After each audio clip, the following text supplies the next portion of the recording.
हमारा देश कई सारी ऐतिहासिक घटनाओं का साक्षी रहा है। जी हाँ, ये वो घटनाएं हैं जिन्हें या तो हम अपने बुज़ुर्गों से सुनते आए हैं या फिर आप यूँ कहें कि मोटी-मोटी किताबों में हमने इसे पढ़ा है। जी हाँ, आज हम आपको ऐसी ही कुछ घटनाओं के बारे में अपने इस ख़ास कार्यक्रम में बताएंगे जो बेहद ख़ास है, जिसमें आपको न तो उन मोटी-मोटी किताबों को पढ़ना पड़ेगा और न ही आपको तारीख़ों की लंबी फ़हरिस्त में जाना पड़ेगा। जी हाँ, इतिहास के झरोखे में हम आपको इन्हीं घटनाओं से रूबरू कराएंगे। तो दोस्तों, आज हम जिस घटना के बारे में बताने जा रहे हैं आपको, वो घटना बेहद दिलचस्प है। जी हाँ, वो भारतीय राजनीति की सबसे स्याह पन्ने के रूप में जानी जाती है। जी हाँ, वो घटना है आपातकाल की।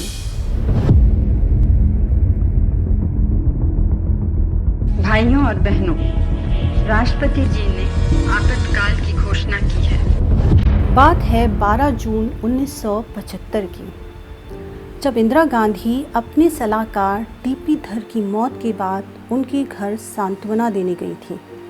उसके बाद जब वो अपने ऑफिस लौटी, तभी क्या देखती हैं कि राजीव गांधी एक कागज़ लेकर पहुंचते हैं उनके कमरे में, और उस वक्त घड़ी में 3 बज रहे होते हैं। जी हाँ, ये वो वक्त था जब शायद भारत की राजनीति में बहुत कुछ बदलने वाला था, या यूँ कहें कि भारत की राजनीति एक नया करवट ले रही थी। राजीव गांधी आते हैं और इंदिरा गांधी जी से कहते हैं कि आपको 1971 के चुनाव में सरकारी मशीनरी का दुरुपयोग करने का दोषी पाया गया है और इलाहाबाद हाई कोर्ट ने आपका चुनाव रद्द करने का आदेश दिया है। ये सुनते ही इंदिरा गांधी एकदम खामोश हो गई। आखिरकार ये मामला कोर्ट तक कैसे पहुंचा, इसके पीछे की कहानी बेहद दिलचस्प है। जी हाँ, हम बात कर रहे हैं 1971 के आम चुनाव की, जब इंदिरा गांधी के खिलाफ रायबरेली की सीट से विपक्ष ने समाजवादी नेता राजनारायण को उतारा।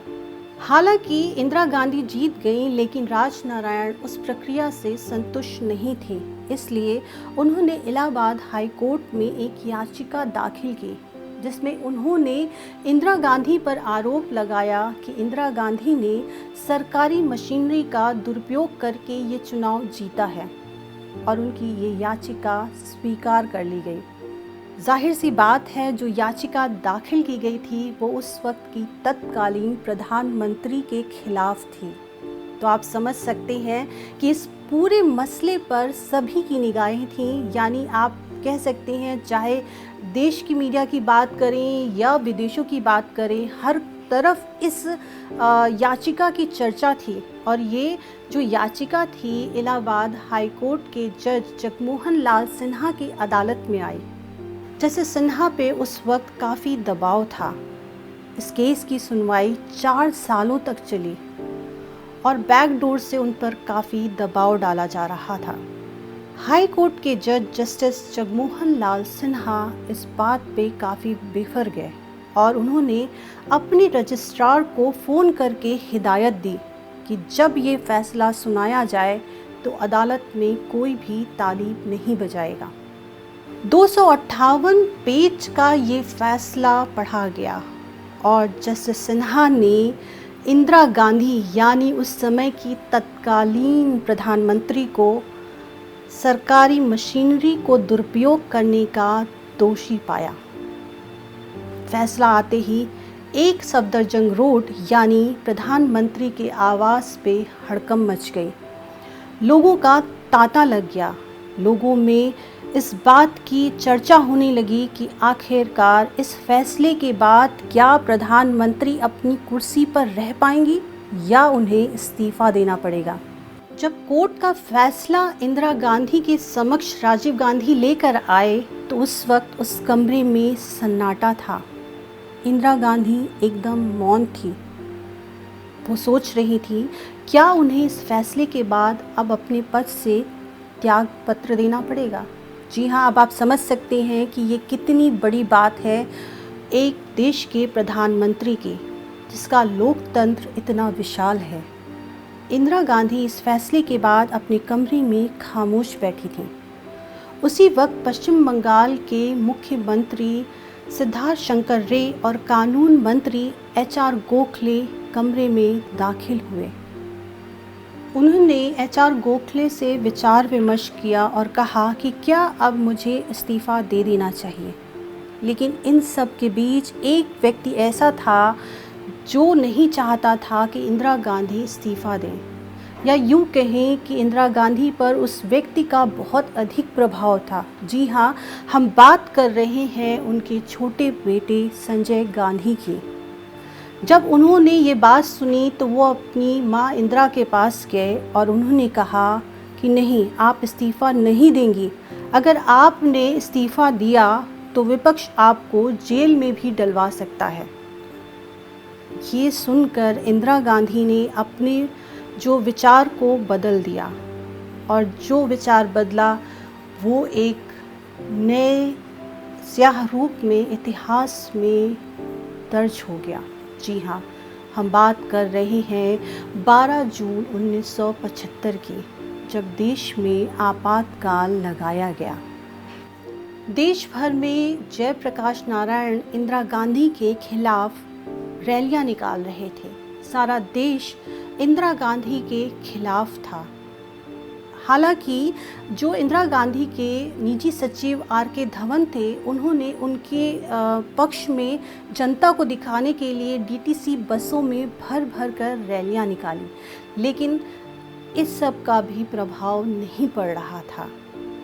अब आप सोच सकते हैं कि उस समय राजनीति किस तरफ करवट ले रही थी, या पूरे देश में किस तरह का माहौल था।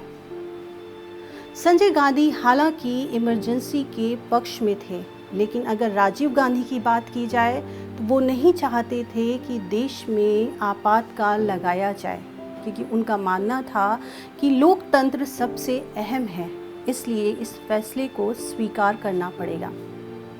संजय गांधी ने एक ऐसी लिस्ट तैयार करवाई जिसमें उन लोगों के नाम थे जो इंदिरा के खिलाफ थे। उन सभी नेताओं की लिस्ट तैयार करवाई गई और एक एक करके उनको जेल में डाला जा रहा था। और जब इसकी खबर राजीव गांधी इंदिरा गांधी के पास लेकर गए तो इंदिरा ने ऐसे व्यवहार किया कि जैसे वो कुछ जानती नहीं है, और वो इस बात पे एकदम खामोश रही, या यूँ कहें कि इस बात को लेकर उनका मौन समर्थन था।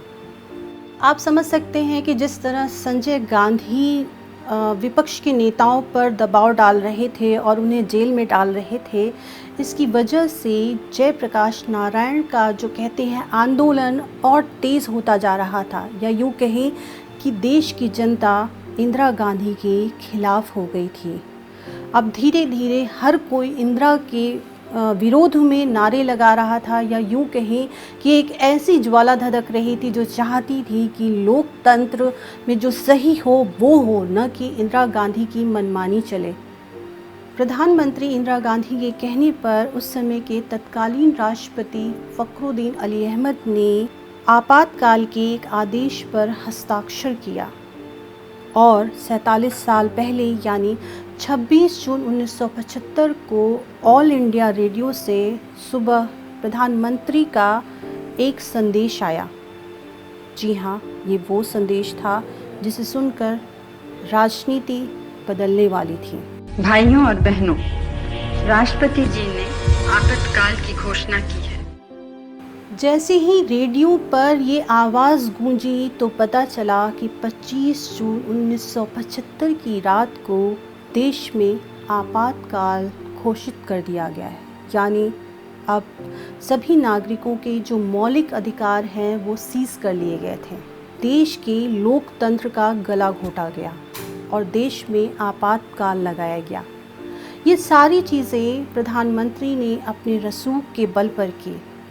हालांकि बाद में लोकतंत्र की जीत हुई, लेकिन फिर भी आपातकाल की घटना हमारे देश में एक काले स्याह अध्याय के रूप में दर्ज हो गई। तो दोस्तों, फिलहाल इतिहास के झरोखे में इतना ही। अगली बार हम आपको आपातकाल से जुड़ी और कई घटनाओं के बारे में बताएंगे कि आखिरकार जब आपातकाल लगा और उसके पहले ऐसी क्या क्या चीज़ें देश में हुई जिसके बारे में शायद हम उतना बारीकी से नहीं जानते हैं। हम आपको इन घटनाओं से रूबरू कराएंगे। तब तक के लिए मुझे दीजिए इजाज़त। नमस्कार।